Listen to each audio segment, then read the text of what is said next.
Hi friends! I'm making a reading wrap-up every Monday until I'm all caught up to the present day.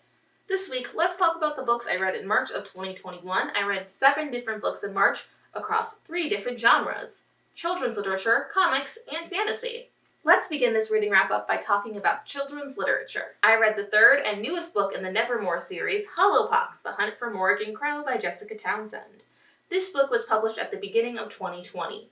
In this book, a brand new and frightening illness has showed up in Nevermore, turning infected Wunimals, wondrous talking animals who are people and full citizens, into Unimals, who are magical but aren't considered people or citizens due to their lack of consciousness. And they're on the hunt. So as the Hollowpox spreads, so does the panic, with a lot of fear being directed towards Wunimals as hatred because they could get sick.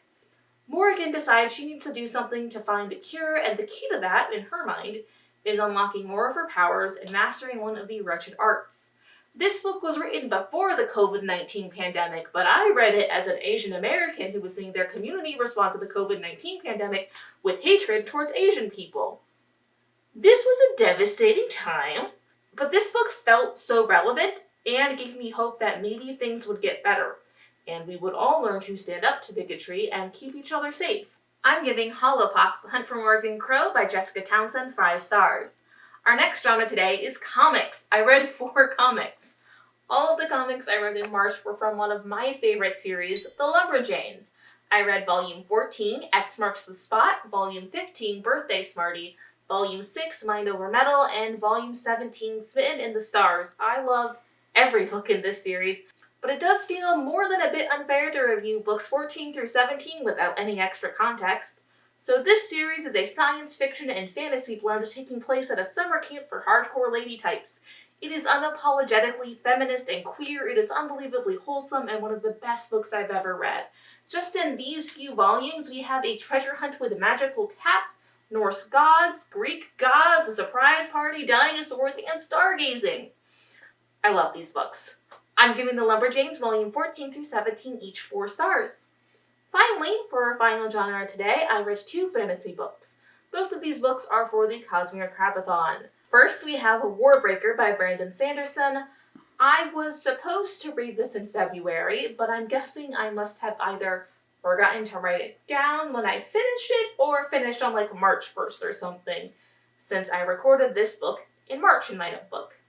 This was a beautiful book about a court filled with gods, people who have come back to life with a divine purpose. Only they don't remember their previous lives or what their purpose was. A young princess gets sent into that court and is married off to the king in order to prevent a war with her people. She is normal, though. No special powers, no ability to use magical powers based on sucking the color out of things to animate them. It's weird.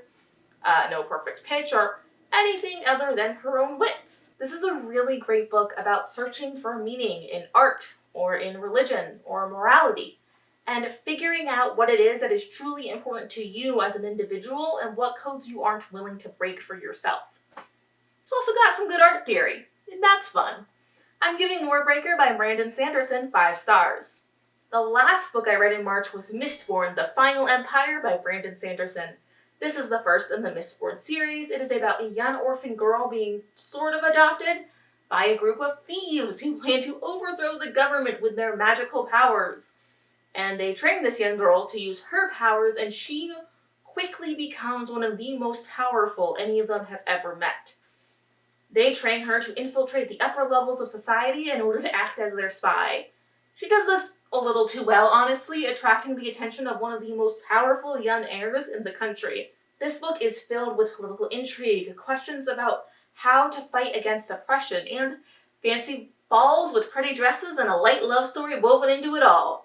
I'm giving Mistborn: The Final Empire by Brandon Sanderson 4 stars. Thanks so much for watching, everyone. Those are all 7 books I read in March of 2021. If you've watched the whole video, tell me down in the comments, if you could ask for one superpower, what would you want? And if you want to see more from me, please subscribe, watch another video of mine, or follow me on Patreon. And hey, I love you.